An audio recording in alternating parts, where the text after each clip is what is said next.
अगर आप फोन पे, गूगल पे, पेटीएम इत्यादि से यूपीआई ट्रांजैक्शन करते हैं तो वो ट्रांजैक्शन आपको किस तरह से खतरे में डाल सकते हैं। इसी के साथ अगर आप अपना कोई काम धंधा करते हैं तो आपके लिए क्यों करंट अकाउंट जरूरी है, आज की वीडियो में इसके बारे में कंप्लीट डिटेल में बात करने वाले हैं। और अगर आप ज्यादा फोन पे, गूगल पे या फिर पेटीएम चलाते हैं, पैसों का लेन देन ज्यादा करते हैं, तो वीडियो को कंप्लीट जरूर देखिए ताकि आपको समझ में आए कि ये ट्रांजेक्शन कितने खतरनाक है। तो चलिए जानते हैं। मुख्यतः लोग ज्यादा ट्रांजेक्शन 3 वजह से करते हैं। पहली वजह, अगर उनका कोई बिजनेस है, बिजनेस पर्पज के लिए ज्यादा ट्रांजैक्शन करते हैं, ऑनलाइन लेन देन करते हैं यूपीआई से।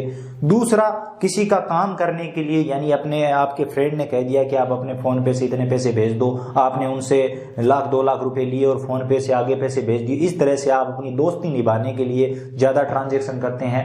तीसरा, आप अपने ही अकाउंटों में इधर उधर लेन देन ज्यादा करते हैं या फिर अपने परिवार के सदस्यों के अकाउंटों में आप पैसे भेजते हैं, लेते हैं। तो ये 3 तरह के ट्रांजैक्शन मोस्टली होते हैं लोगों के फोनों में। तो चलिए तीनों के बारे में बात करते हैं। पहले बात करते हैं बिजनेस ट्रांजैक्शन के बारे में। अगर आप अपना कोई काम धंधा चलाते हैं और अगर आपके ज्यादातर ट्रांजैक्शन ऑनलाइन होते हैं, आप फोन पे से पैसे भेजते हैं, फोन पे में ही लेते हैं, इसी के साथ गूगल पे, पेटीएम इत्यादि में आप ऑनलाइन ट्रांजैक्शन पूरे दिन करते हैं और आपके हर दिन अच्छे खासे ट्रांजैक्शन होते हैं। और अगर आपका रोजाना का ट्रांजैक्शन लगभग 10,000 रुपए के आसपास हो जाता है तो आपको आज ही अपना करंट अकाउंट ओपन करवा लेना चाहिए। आपका जो भी धंधा है, जो भी बिजनेस है, उसके नाम पर आपको करंट अकाउंट ओपन करवा के उसमें ये लेन देन करना चाहिए अगर आप बचना चाहते हो। अब अगर जो लोग हेल्प के लिए ट्रांजैक्शन करते हैं, एक व्यक्ति से पैसे लिए अपने अकाउंट में और दूसरे व्यक्ति को भेजे और अपने अकाउंट में दूसरों के पैसे इधर उधर ट्रांसफर करते हैं, चाहे तो वो कोई कमीशन लेते हैं या फिर ऐसे ही दोस्त यारी निभाने के लिए ट्रांजैक्शन करते हैं, उनके बारे में बात करते हैं। साथ में उन दुकानदारों के बारे में भी बात करते हैं जो थोड़े बहुत पैसे कमाने के लिए फोन पे, गूगल पे से इधर उधर ट्रांजैक्शन करते रहते हैं अपने सेविंग अकाउंट से। चाहे आप दुकानदार हो या फिर नहीं हो, मान लीजिए आपने एक साल में 40 लाख रुपए के करीब ट्रांजैक्शन कर दिए हैं, तो अब आप सोचोगे कि हमने तो पैसे इधर उधर किए थे, दोस्ती यारी में इधर उधर पैसे भेजे थे, हमने तो इसमें कुछ कमाया नहीं है, हमारी तो इनकम हुई नहीं है। या फिर अगर आप दुकानदार हो तो आप सोचेंगे कि हमारी तो इतनी इनकम हुई नहीं है, हमारी तो 1-2 लाख इनकम हुई है, तो इस पे तो हमें जीएसटी भरने की जरूरत नहीं है और ना ही आईटीआर फाइल करते हैं, क्योंकि आईटीआर भी 2.5 लाख से अगर ज्यादा इनकम है तो हम आईटीआर फाइल करेंगे, लेकिन इतनी भी हमारी इनकम नहीं है। अब ये जो आपके 40 लाख के ट्रांजेक्शन है, इनकम टैक्स और जीएसटी इन्हें आपका टर्नओवर मानेंगे। आप बोलते रह जाएंगे कि हमने तो थोड़ा बहुत इधर उधर लेन देन किया था, हमने तो इसमें एक भी पैसा नहीं कमाया। चाहे ये ट्रांजैक्शन कैसे भी हुए हो, लेकिन सरकार की नजर में आपकी ये ट्रांजैक्शन आपका टर्नओवर है।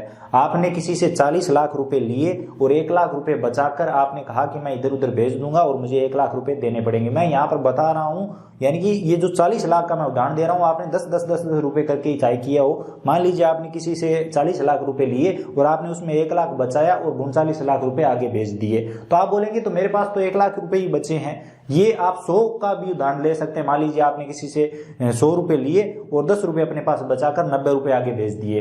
टैक्स की भाषा में आपकी जो 40 लाख की ट्रांजैक्शन है वो हो जाएगी आपकी बिक्री और उसमें से 1-2% प्रॉफिट हटाकर बाकी हो जाएगी आपकी खरीद। तो इतना आपका टर्नओवर माना जाएगा। अब आपके पास आएगा जीएसटी नोटिस। आपको बोला जाएगा कि 40 लाख से ज्यादा आपका टर्नओवर हो रहा है तो आपको जीएसटी में रजिस्ट्रेशन भी करवाना होगा, जीएसटी भरना भी होगा और इनकम टैक्स की तरफ से भी आपको नोटिस आएगा।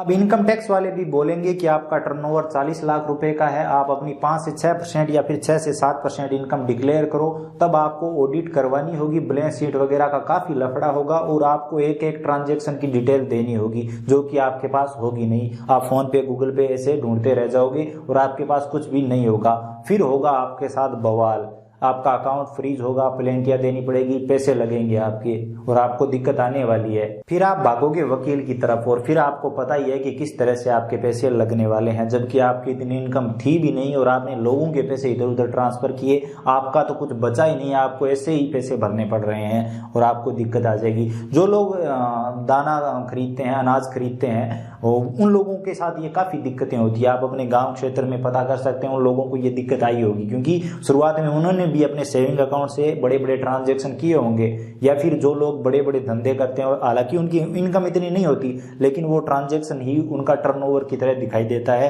और उन्हें आगे चलकर समस्या आती है। तो अगर आप भी अपने फोन पे, गूगल पे से ट्रांजैक्शन करते हो ज्यादा, तो अभी समझ जाइए, आपको जरूरत पड़ने पर कम से कम ट्रांजैक्शन ही करने चाहिए फोन पे, गूगल पे, यूपीआई से, और अपने लिए ही करने चाहिए। ये किसी भी काम धंधे के लिए नहीं है। काम धंधे के लिए अगर आप कोई अकाउंट देख रहे हो तो अपना करंट अकाउंट आप ओपन करवाओ आज ही जाकर। यहाँ पर मैं आपको बता दूं कि आपके जब ज्यादा ट्रांजैक्शन होते हैं तो बैंक वाले आपको सूचित करते हैं कि आपके ट्रांजैक्शन ज्यादा हो रहे हैं और आप अपने बिजनेस के लिए नया करंट अकाउंट ओपन करवाएं। अब अगर आप अपना करंट अकाउंट ओपन नहीं करवाते हैं और लगातार ट्रांजैक्शन करते जाते हैं तो बैंक वाले आयकर विभाग और जीएसटी को आपकी सूचना देते हैं कि ये व्यक्ति है और इसका इतना टर्नओवर है, उसके बाद आप पर संकट आ जाता है। बैंक के सूचना देने के बाद भी अगर आप करंट अकाउंट ओपन नहीं करवाते हैं और लगातार ट्रांजैक्शन करते जाते हैं तब आपको काफी समस्याओं का सामना करना पड़ता है। एक सबसे बड़ी समस्या जो देखने में आती है वो ये कि बैंक आरबीआई को कंप्लेन करता है कि ये व्यक्ति है और इसी तरह से इसके ट्रांजैक्शन बढ़ते जा रहे हैं। उसके बाद आपका अकाउंट फ्रीज हो सकता है, पेनल्टियां वगैरह लगती है और काफी समस्याएं आपको आती है। तो जब भी आपको बैंक की तरफ से नोटिस मिले या फिर कोई भी एसएमएस मिले तो आप तुरंत ही अपना करंट अकाउंट ओपन करवाएं और उस सेविंग अकाउंट में तुरंत ही अपने सारे ट्रांजैक्शन बंद कर दें। अब यहाँ पर आपको क्या काम करना है कि अगर आपका खुद का कोई काम धंधा है तो आप आज ही करंट अकाउंट ओपन करवा लीजिए, और अगर आपके पास कोई काम धंधा नहीं है और अगर आप लोगों के पैसे इधर उधर भेजते हैं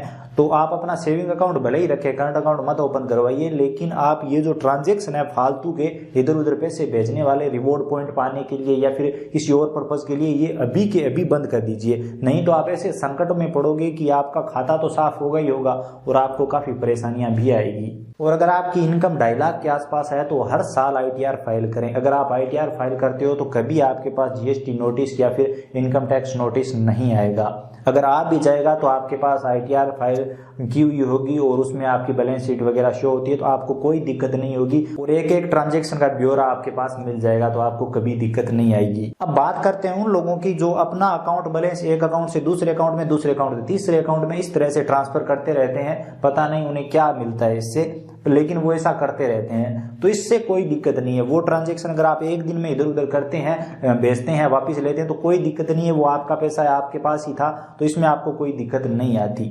लेकिन इस तरह के अगर आप ज्यादा ट्रांजैक्शन करते हैं अपने फैमिली मेंबर के साथ या फिर अपने अकाउंट में, तो हो सकता है टेम्परेरी बेस पे आपका अकाउंट फ्रीज कर दिया जाए, होल्ड वगैरह लगा दिया जाए और आपको दिक्कत आए। लेकिन ऐसी एक केस में आपको बैंक जाना होता है। एक बार मेरे साथ भी हुआ था, बैंक जाना होता है और वहां पर अपना पैन कार्ड वगैरह ले जाना होता है और आपका अकाउंट रीओपन कर दिया जाता है और फिर से आपका काम शुरू हो जाता है। लेकिन आप ऐसा भी ना करें। आप चाहें तो कर सकते हैं, इसमें आपको इनकम टैक्स वाला कोई लफड़ा नहीं है। लेकिन इस तरह के ट्रांजैक्शन को अगर आपने अपना काम बना लिया है कि लोगों से आप पैसे कैश में लेते हो और उनके पैसे आगे भेजते हो 5 रुपए 7 रुपए 10 रुपए के लिए, तो आपको मुसीबत आएगी। ये काम आप अभी के अभी बंद कर दीजिए। ऐसा काम बिल्कुल भी ना करें। तो दोस्तों उम्मीद करता हूँ वीडियो इन्फॉर्मेटिव लगा होगा। अगर वीडियो इन्फॉर्मेटिव लगा है तो प्लीज लाइक करिए, अपने दोस्तों के साथ शेयर करिए। चैनल पर नए हो तो सब्सक्राइब कर लीजिए, बेल आइकन प्रेस कर लीजिए, बिल्कुल फ्री है। इसी के साथ अगर आप हमसे कुछ भी जानना चाहते हैं आईटीआर के बारे में, जीएसटी के बारे में, तो बेझिझक कमेंट सेक्शन में बताइए। कमेंट सेक्शन में हम उसके बारे में बात करेंगे और अगर कोई सीरियस टॉपिक हुआ तो उस पर अलग से वीडियो भी जरूर बनाएंगे।